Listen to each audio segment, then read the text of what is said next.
we gear up for, once again, another WWE pay-per-view, we had our go-home show to Battleground. Yeah. I can't say that I was overly excited this week, but it was alright. Welcome to Tuesday Night Live. I think a certain reveal took the wind out of your sails. You know, it might. I think... Yeah. And the fact that we just had to talk about it again on Smackdown probably didn't help very much. Nope. But yeah, so we opened up with Jinder Mahal, staying true to his word. Yeah, good on his promise. He brought the Punjabi Prison to Smackdown Live and proceeded to have the Singh brothers go over the rules of how one could win said match. Which probably, like, out of all the times they do, like, gimmicky pay-per-views, like, they'll say, like, the Royal Rumble, and, like, every show, like, Raw, SmackDown, NXT, and probably all the house shows, too, where they have to, like, do the videos explaining how the Royal Rumble works. And then they do it again before the Royal Rumble starts, like we haven't been watching it for years. You know, like, this one at least makes sense. Yeah, because there hasn't been one in 10 years. And there's only been 2 other ones, period. So it makes perfect sense to go over how one can win in Punjabi Prison. And then Randy Orton comes out and is like, look how fast I can climb this. Yeah, he essentially made Jinder and the Singh brothers very nervous that he was getting ever closer to the inside of the Punjabi Prison that they were standing in the middle of, where they had no fucking where to go. Yeah, I liked Randy Orton's premise of this promo because he's like, Jinder, do you realize that you probably made a mistake in requesting a match where you're against Randy Orton and not even like a cage match or a Hell in a Cell, but the Punjabi Prison match where you're stuck inside 2 cages. Yeah. And on top of that, like, that's a worst case scenario. And there's no like regular door on the outside of the Punjabi Prison. You have to climb over it, and you have to get out of these tiny doors in the inside cage. So he's literally locked himself in, away from the Singh brothers, though they'll probably get involved somehow.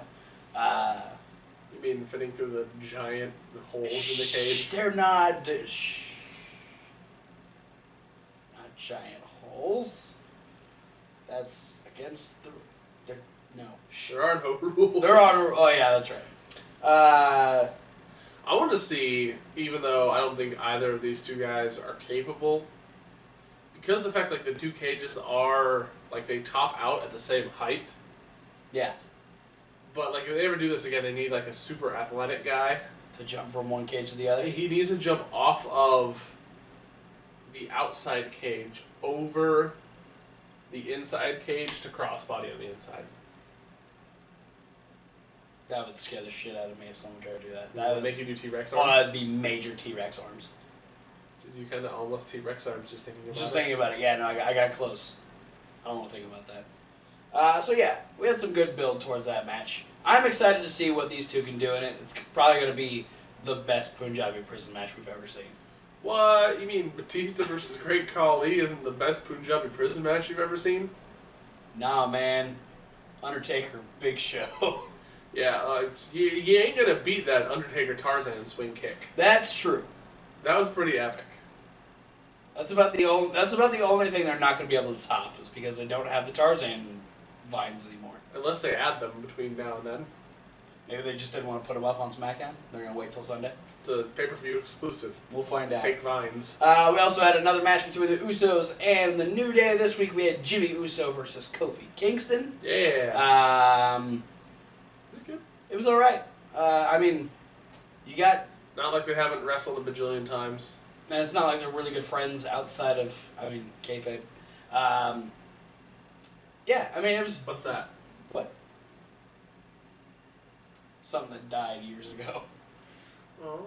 Yeah.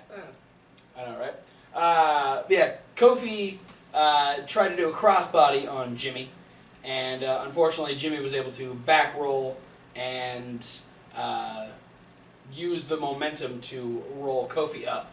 So last week Xavier Woods may have won over Jay, but this week Jimmy defeated Kofi Kingston. So both teams are even heading into their tag team title match this Sunday at Battleground.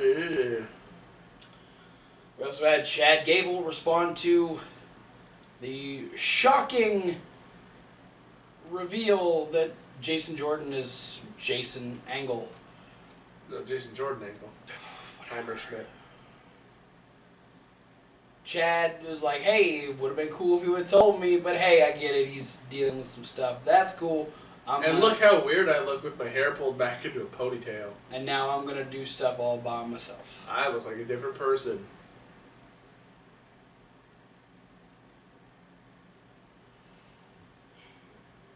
Mike Kanellis had his debut match against Sami Zayn this Sucker. week. Yeah, it's almost like being hit with a vase full of flowers would incite a match between Sami Zayn and Mike Kanellis. Maybe. This was nice to see. It's nice to see Mike Bennett having his first match. Mm-hmm. Nice to see. I mean, it's always nice to see Maria, but seeing Maria on regular television is really nice. Yeah. And I mean, Mike and Sammy have worked together before, and it showed. They had really good chemistry together. Sammy with a lot of the offense. Mike kind of played a little bit of a bitch in this one. Of course, that's kind of his character. Maybe. A little bit of a bitch. Which eventually, Sammy was running roughshod over him, had him backed up in a corner. I was gonna. I didn't say this because I didn't want to sound rude. Okay. While we were watching it, but I feel like Mike doesn't look as jacked as he used to. No, he slimmed down a lot when he went to TNA. Yeah, I mean, like he used to look like compared to like the Ring of Honor guys. Here's the thing though, is that he's still physically fit, but he was teamed up with Matt Taven and Adam Cole, who aren't the biggest guys in the world. No. So they make Mike Bennett look a lot bigger than he actually is. Yeah, but I mean, it's just like the shoulders and the biceps. I feel like he used to me when I saw like Mike Bennett in Ring of Honor. He looked like Chris Masters. I thought he looked like a shrunken Mason Ryan. Yeah. No, I think it was a combination of slimming down and then being around bigger people in general. Yeah, I just think he's finally settling into some of that marriage comfort zone. Maybe. That's cool. I mean, it doesn't look bad by any means. We've seen Triple H do it. Triple H got fat. Anyway, Maria ends up getting in the ring and actually trying to block Sammy from going after Mike. Yeah, and gets set up for the haluva kick. The thing that boggles my mind is the referee is backing Sammy up, like he's expecting Sammy to just haul off on Maria, instead of getting the person who's not involved in the match out of the ring. So he just keeps backing Sammy up, and Maria then just drops down, gets out, and it's enough of a distraction for Mike to just fucking right hook and knock Sammy the fuck out, and then hit him with a Samoan driver and beat Sami Zayn in his debut match. Yeah. So good for Mike. Not so good for Sami Zayn. No. But I'm sure. Good for us. Yeah. I'm sure they will have a rematch somewhere down the line. Yep. Then we had next time they do a cross-promotional pay-per-view that's not SummerSlam, because it's way too soon, they should have a match between Mike Bennett and The Miz. And it's just because they're fighting over which Mike has the hottest wife. Who's the Mikiest with the hottest wife? Yeah. Okay. And then they just halfway through, they're like, why are we fighting over this? Let's just enjoy our hot wives. And then the Kanellises join the entourage. Yeah, and they just become team. Dallas and Axel. We had Super Murkacina talking about the flag match. Apparently that's going to be the match that we remember from Battleground, despite the Punjabi Prison match and the probably really awesome tag team title match and the 5-way elimination match and all of the other things. We're going to remember the flag match between two guys that we've seen wrestle multiple times. Which is essentially now at this point it sounds like it's just going to be a flagged race. Yeah, it's rather than the original rules, which are climb up and grab the person's flag, you have to grab your own flag and go up to the top of the ramp and put it in a little holder thing.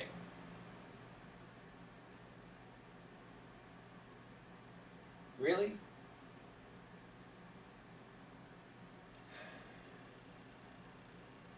It ain't broke, don't fix it. Then Cena talks about all the times that the American flag stood tall. No, the times it flew high. That one. I don't think he was eliciting enough of much of the response that he wanted. Then he had to drop the 9/11 reference. Yeah, that was. Oh yeah. Oh, those fucking terrorists. And so then he waved the American flag, and then he dropped the American flag because Rusev beat the fuck out of him. Yep. He accoladed him really hard. And Cena tried to fight out a couple times, but then he passed out. Because he got Machka. And then Rusev waved the Bulgarian flag, and then put it in a little holder up at the top of the ramp. After he kicked the other holder. Yeah, because fuck that one. That's the America one. So yeah. I just think it was Rusev stating the obvious. You don't need two holders for this match if only one person is going to put their flag up. That's a good point. Fuck having two holders. That's a good. Well, and unless like after they're gonna tie, they like beat the shit out of each other, and then they just decide, okay, you grab your flag, I'll grab mine, and we'll race.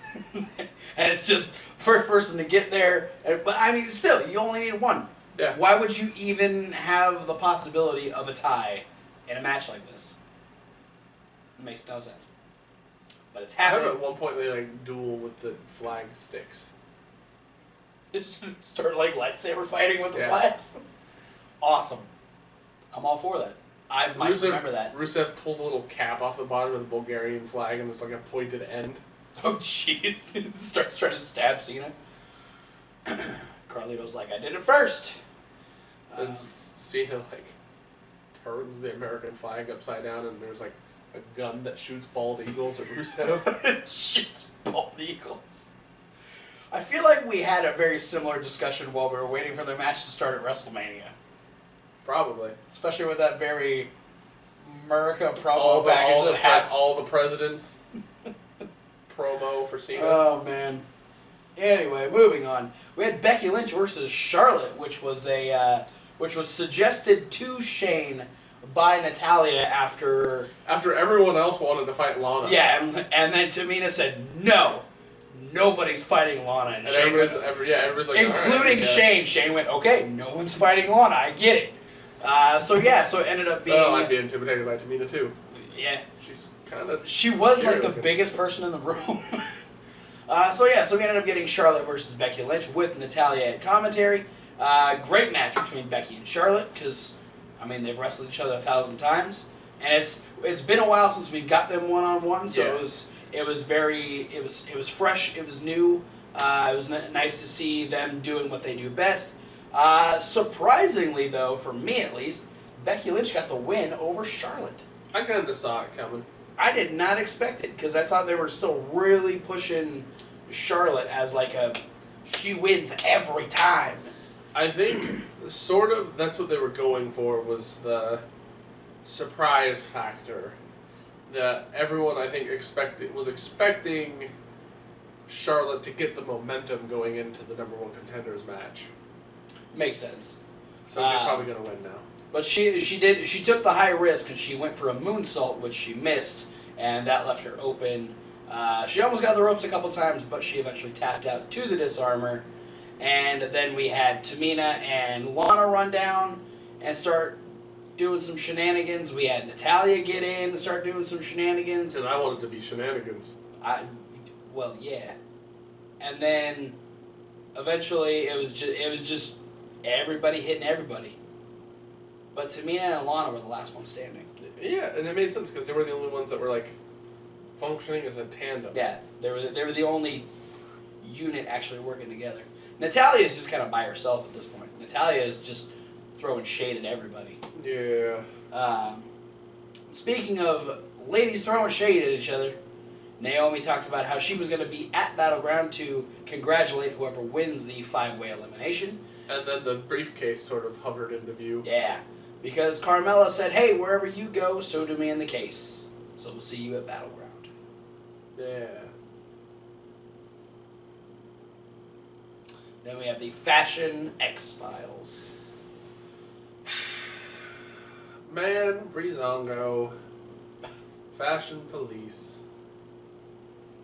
You guys, you just do my heart good. It's probably my favorite part of the show.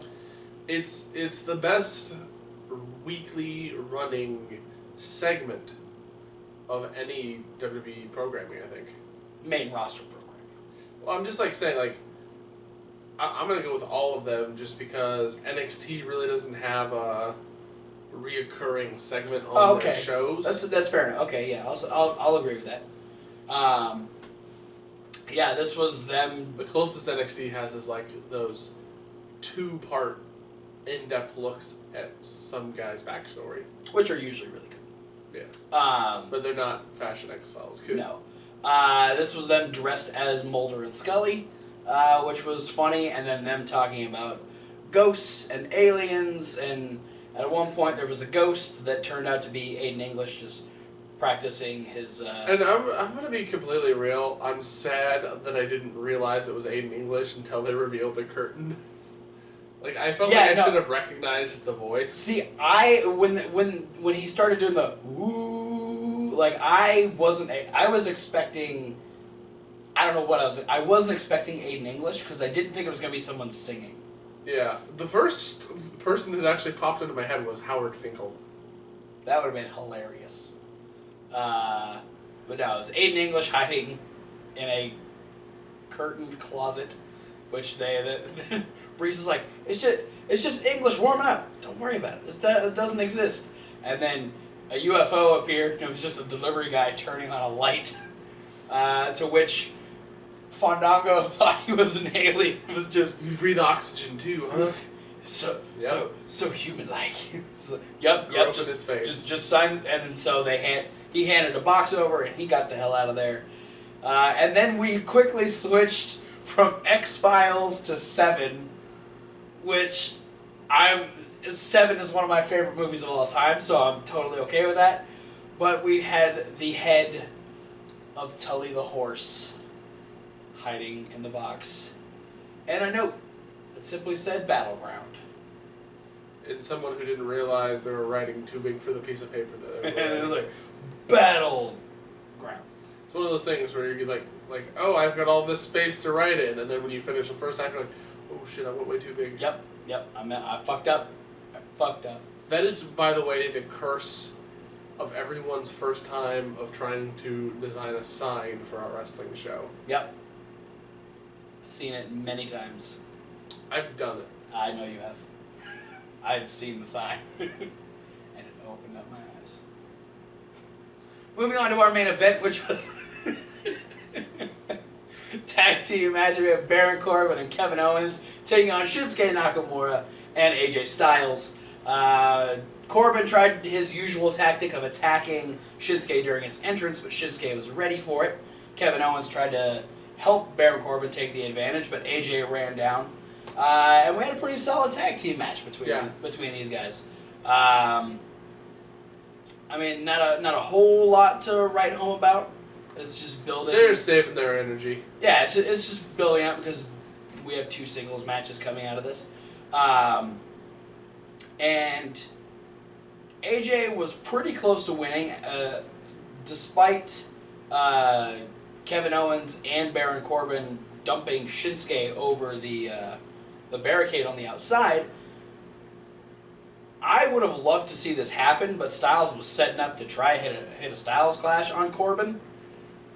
I don't think that would work, because I think Corbin is way too tall for that shit to happen.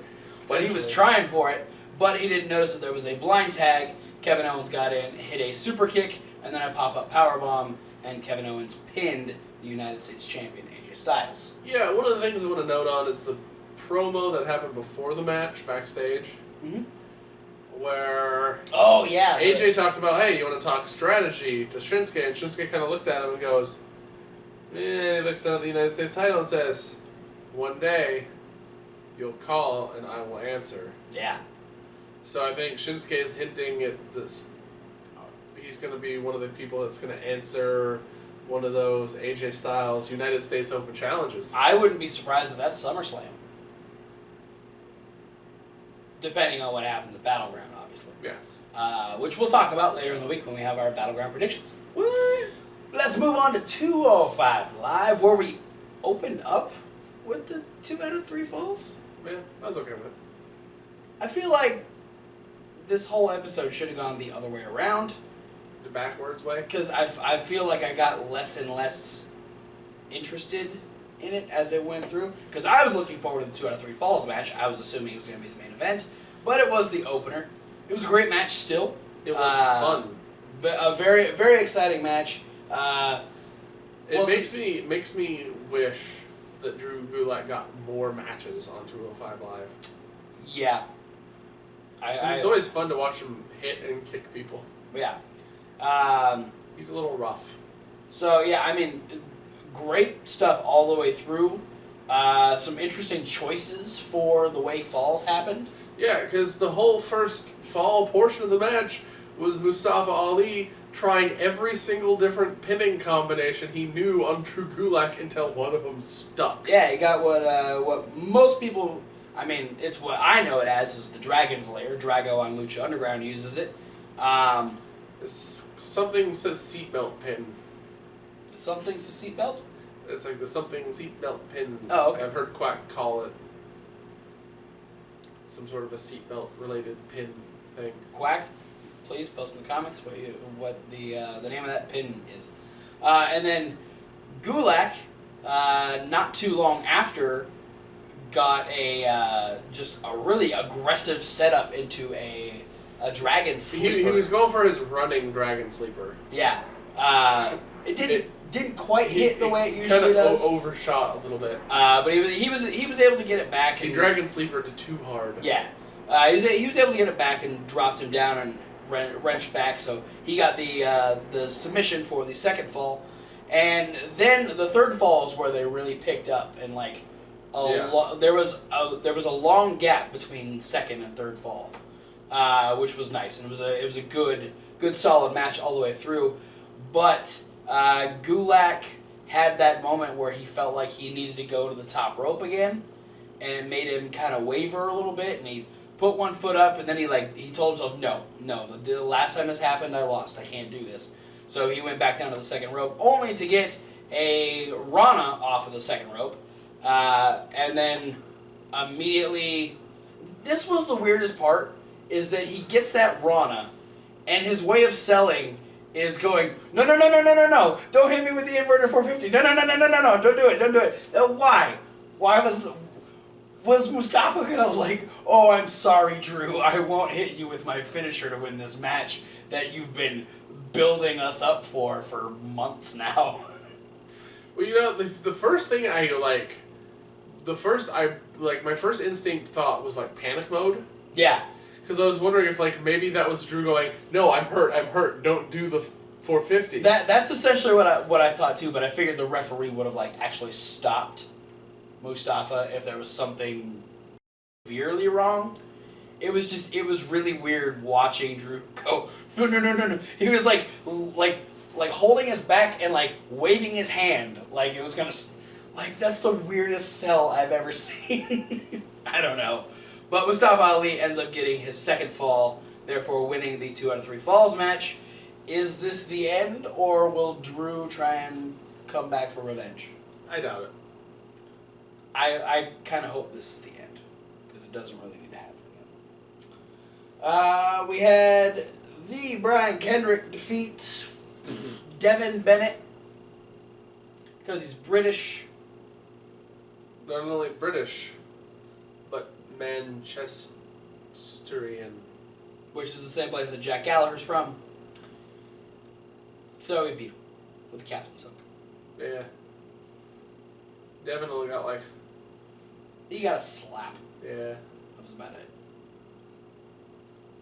Next week, we're going to get a tag team match of some sort because TJP feels that, Rich Swann just can't accept the fact that he's number 2 to TJP. So TJP has said that him and Rich Swann will have a tag team match, and they will both pick partners to meet up with them next week. We don't know who those partners will be, but you had an interesting theory about the way TJP is going to go about it. Yeah, I mean, again, this is just me trying to branch the gap between the Cruiserweight division and the rest of the roster.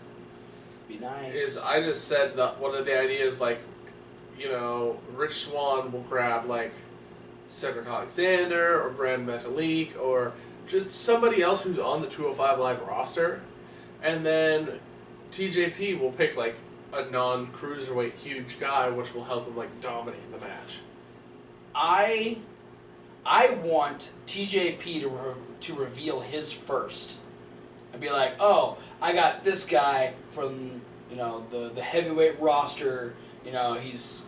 I don't know who it would be, but he's just he's so proud of him. And Swann's like, oh, well, we kind of had the same idea because I got Kalisto. And Kalisto's gone against most of the big guys on the main roster. So that'd be a clever way to bring Kalisto into the 205 Live roster. I mean, why not? Kalisto's not doing anything else on TV. Yeah. Worth a shot. Then our main event was the rematch from last night's Monday Night Raw, where we had Akira Tozawa versus Ari Daivari. It was good.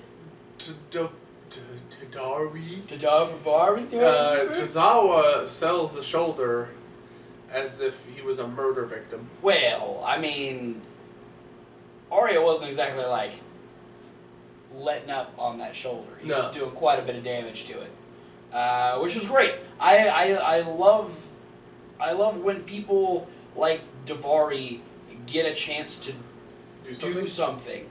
Yeah. Because he is really good. And when he's relegated to just a jobber, it's not fun to watch. So when he has that weakness on someone like Tozawa, who's getting ready to go against Neville for the Cruiserweight title again, it's important to make everyone feel dangerous, or at least worthy of something, especially when your roster is only 12 guys, if that. Yeah. And so to see Daivari dominate through a lot of this match, despite, Tozawa is obviously a number 1 contender, so he's not going to be completely decimated. He's going to get his offense, and he did end up winning the match. But it was nice to have Arya look at least somewhat worthy of being on television. Yeah. And not just losing because losing. Because, he was wrenching on the shoulder a lot, had a lot of really good moments. The frog splash at the end, or towards the end of the match, was really good. Tozawa sounded like he was getting murdered the whole time. But eventually, very similar to the Kofi Kingston and Jimmy Uso match, we had Daivari trying to pin and hold the tights of Akira Tozawa, which allowed Tozawa to roll through himself and then pull the tights of Ari Daivari and pick up the win. But then Daivari did drop him on the outside.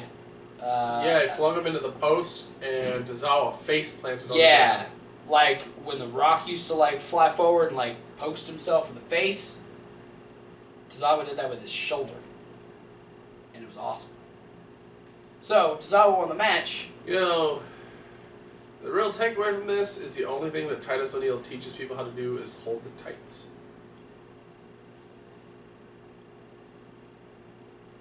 You are setting a horrible example. I want to revoke your Father of the Year status. Is that how your kids win? Goes to the T-ball game and holds the tights. It's weird to do at a T-ball game. Do it at basketball too? Soccer?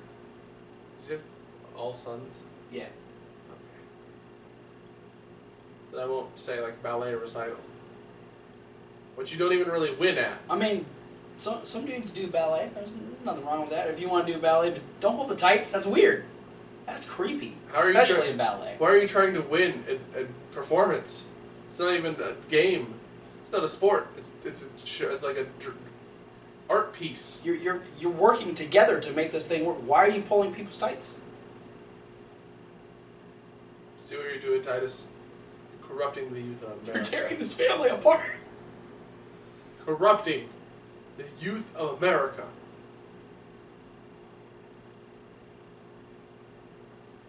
Corrupting the youth of the whole wide world. We need Drew Gulak. He needs the campaign against Tight holding. Tight holder O'Neill. That's it for Tuesday Night Live, guys. Thanks for watching. Don't forget to like, comment, subscribe. Click the links down in the description. There's a lot of links. Like the podcast. That's one of the links. And Reasonable Wrestling Fans. It's Reasonable the W. Like wrestling, where you have all of our extra content, like punishment videos, which we'll be shooting 2 more very, very soon. Also, stay on the YouTube because we'll be having Battleground predictions coming up. And next, you'll have our midweek wrap-up. Where we wrap up the midweek.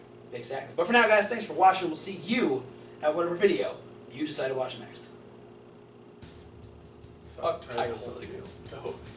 I mean, we were kind of... Yeah. Stop it. The same few syllables. Stop it.